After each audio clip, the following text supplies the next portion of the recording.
Hey everybody, it's Steph here with you from Kitchen STEM with Steph. I'm so excited to be able to share with you our next experiment that is definitely messier than the first one that we've done. If you didn't get a chance to try last week's, you can definitely still check it out, and I recommend you do. If you're into really messy experiments, this one is definitely for you. And we're going to learn not only how to do this fun experiment, but also where the name of this experiment originated from. It actually came from a story that you can read a little bit more about yourself in the links below. Now, join me as we go to the cool book of science to figure out what exactly I'm talking about. Here we are at the cool book of science. Let's check out the experiment I have in store for you all today.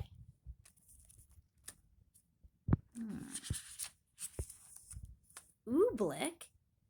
Have any of you ever heard of the experiment or the word Oobleck? Well, if you haven't, you're definitely in for a treat. Now, the cool thing about this experiment really starts as simple as its name.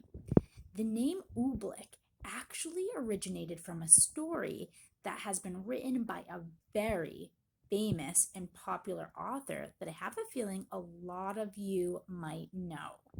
So the title of this story is actually called Bartholomew and the Oobleck. Any guesses on who would have written that? If you guess what Kira guessed, guess again. The name is actually Dr. Seuss. And this story was written a long while ago, back in 1949. Now, normally I would say we should go do our experiment and then check out our cool book of science after, but because this experiment is an especially messy one, I'm going to suggest we look into the cool book of science ahead of time to see what really makes this Oobleck experiment so cool. Okay, so let's learn a little bit more about what Oobleck is scientifically. Oobleck, while it has a really cool sounding name, really has an even cooler sounding scientific terminology that goes with it. So Oobleck is what they call in science a non-Newtonian fluid. But what is a non-Newtonian fluid? Well, non-Newtonian fluids aren't solids. They aren't liquids, but they have properties of both. And when it has properties of both, has very much to do with certain circumstances that are being applied to that substance. For example, under pressure, the substance of Oobleck that we're going to make is a solid. But if you leave Oobleck at rest and don't bother it, it's a liquid. But I'll tell you what, no matter what, at best, it's awesome. So remember, guys, if you want to impress your friends, your family members, you're going to tell them that today you learned an experiment with something called Oobleck. That is, do you remember what type of fluid? The big terminology, it's called non-Newtonian fluid. So you can impress all your friends, all your family members, that you learned an experiment involving a non-Newtonian fluid. Not a solid, not a liquid. It is both. Steph and Binks here. We're getting ready to do this really cool Oobleck experiment. But before any experiment, any good scientist needs is all the materials to complete that experiment. So first, you're going to want to make sure you have a measuring cup. This is a dry measuring cup for 1 cup. Also, you're going to need a liquid measuring cup. I'm using this glass one. If you were with me for my last experiment, you recognize this. I have a mixing bowl. Okay, so mine's a clear glass mixing bowl. You can use any bowl, that'll work. You're going to need some water, and you're going to need some cornstarch. Okay, now, here's the fun part. Okay, we're ready to start combining our materials. When you go ahead to create your Oobleck, what you want to do is follow a certain ratio. Some of you actually might be familiar from having taken some math classes where you've already discussed ratios. In this case, the ratio we're dealing with is amounts of materials we're going to be using today. So our ratio is going to be a 2-to-1 ratio, meaning we're going to use 2 amounts of cornstarch and 1 amount of our water. Okay, so when we start that, what we're going to do is I'm going to use my dry measuring cup for my cornstarch. And when I say 2-to-1, I'm going to use 2 cups. Okay, so I'll do 2 cups of cornstarch and 1 cup of water. Now it depends on how much you want to make. If I want to make a larger batch of Oobleck, then I might instead do, instead of 2 cups of cornstarch, I might do 4 cups of cornstarch and 2 cups of water. Or if I want to do a smaller batch, then I might do 1 cup of cornstarch and half a cup of water.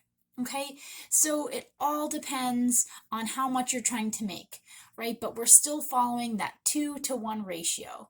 For today, I'm going to stick just with the basic 2-to-1. So 2 cups cornstarch, 1 cup of water. Time to combine our ingredients, right, to make this Oobleck. So I have my cornstarch here. Okay, I've already started to kind of open up the box.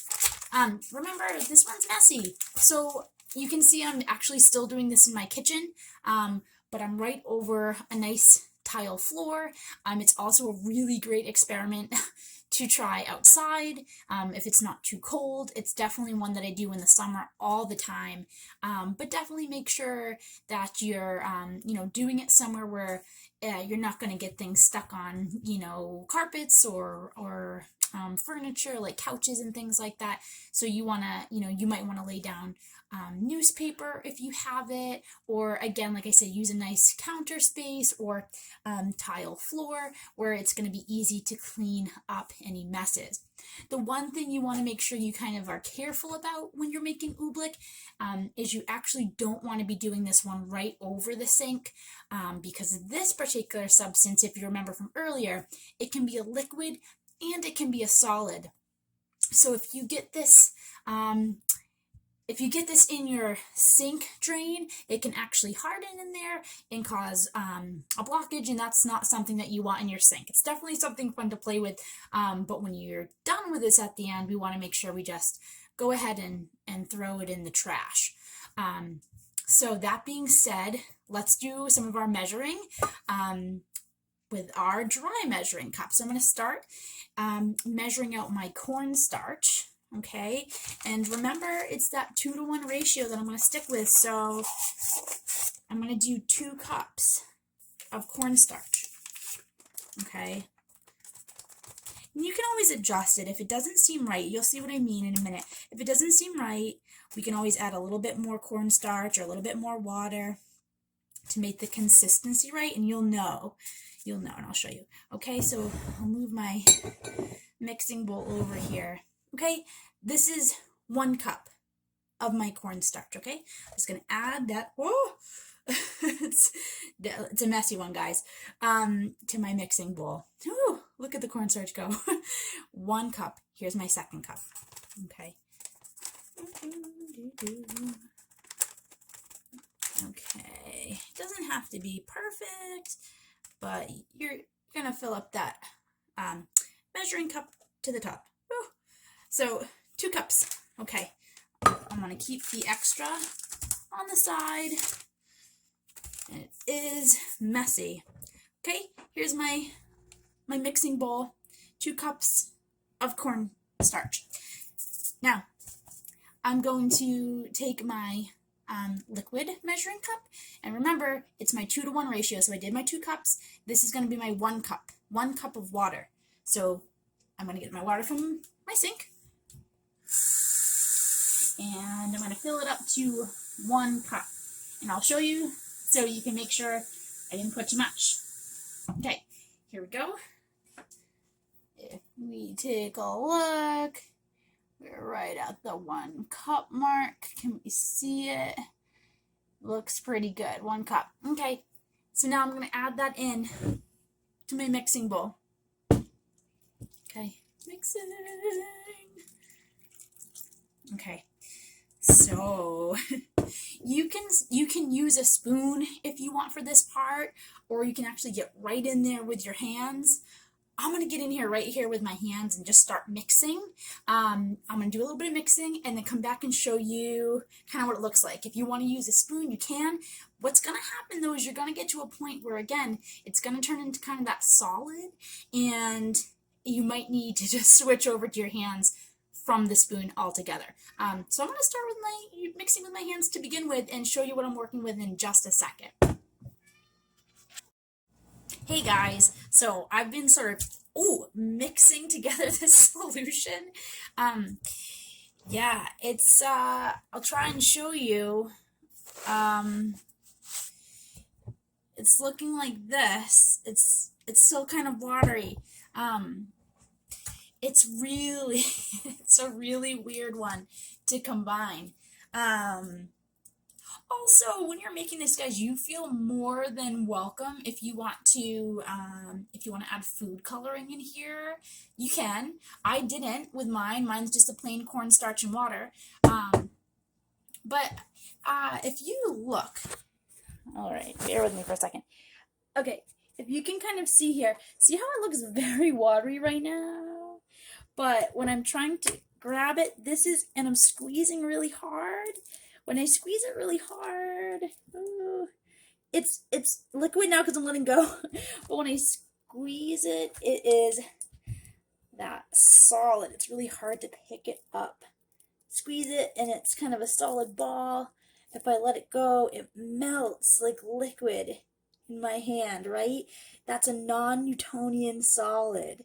It's a liquid at rest when I'm not adding pressure, but then if I hold this over, hopefully you guys can see, if I hold over and I put pressure and I start to kind of grab some of this in my hands, it all looks like liquid, but I can actually start grabbing some of it and creating like a ball of material in my hand. You see, it looks like more of a solid there.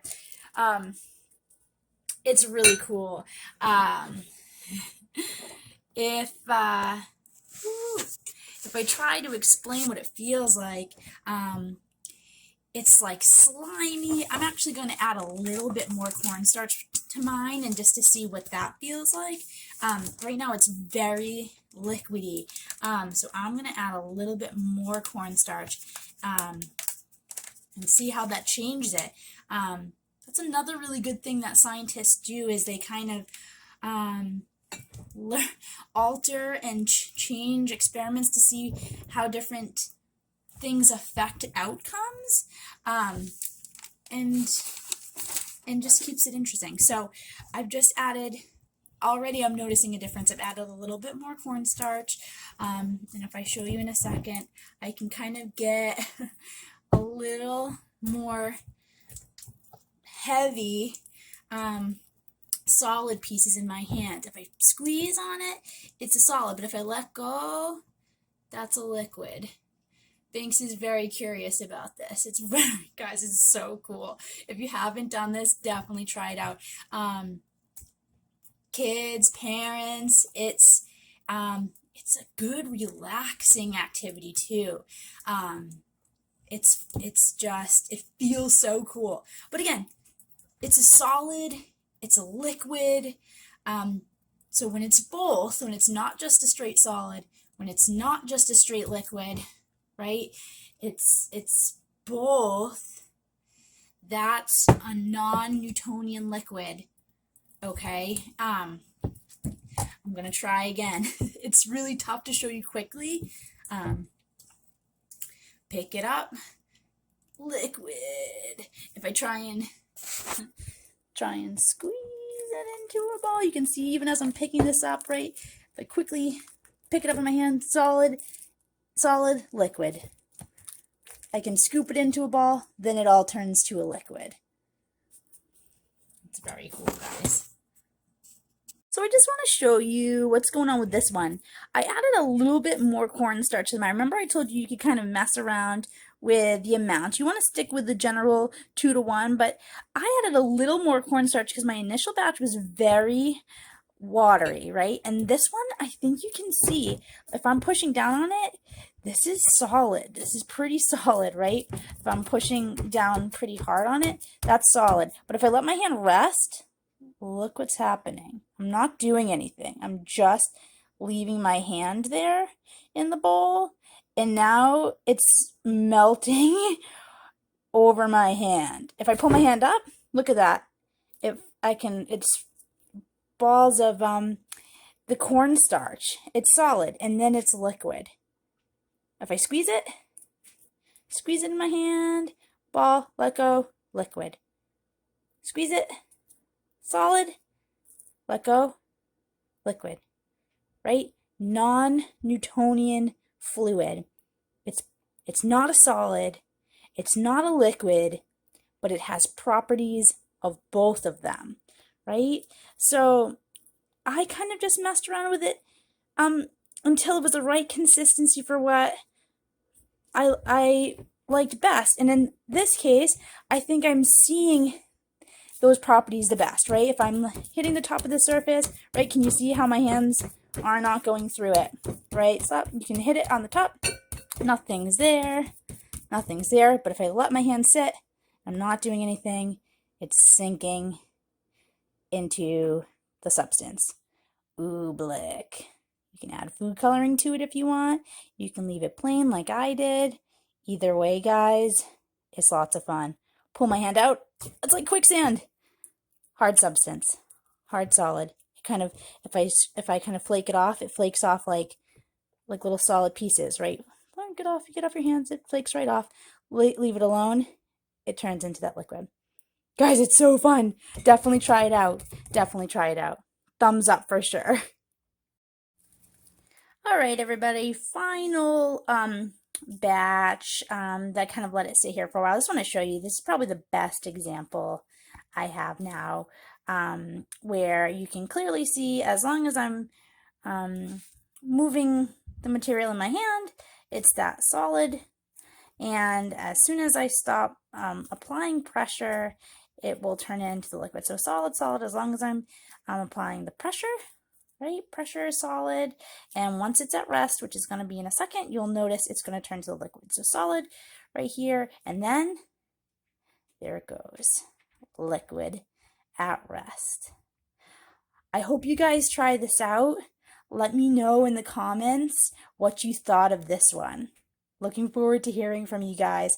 Have fun and stay curious.